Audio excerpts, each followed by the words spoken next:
আজ জয়পুরহাট হানাদার মুক্ত দিবস।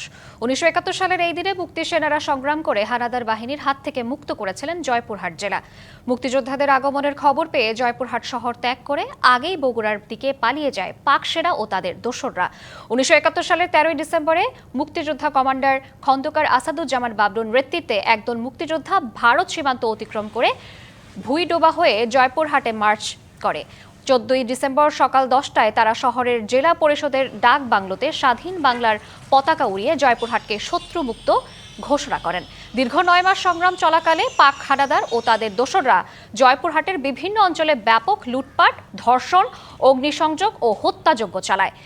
দরের করই কাদিপুরে একই দিনে তাদের সনাতন ধর্মের ৩৭১ জন স্বর্ণশিল্পী ও তাদের স্ত্রী সন্তানদের হত্যা করে।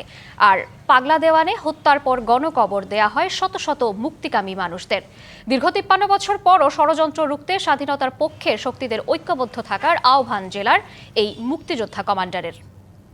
১৪ই ডিসেম্বর সকাল ১০টায় বাবলু ভাইয়ের আসাদুজ্জামান বাবলু ভাইয়ের নেতৃত্বে আমরা এখানে পতাকা উত্তোলন করি, স্বাধীন বাংলা পতাকা উত্তোলন করি। আপনার নতুন প্রজন্মের কাছে আমাদের আবেদন, তারা যেন মুক্তিযোদ্ধাকে এই স্বাধীনতাকে ধরে রাখ, স্বাধীনতা সার্বভৌম থেকে যেন রক্ষা করতে পারে। জয়পুরহাট দিকে মার্চ করে এবং তাদেরকে কভারিং এবং সাপোর্টিং দেয় হচ্ছে প্রদীপ কুমার কর এবং আসাদুজ্জামান বাবলুর।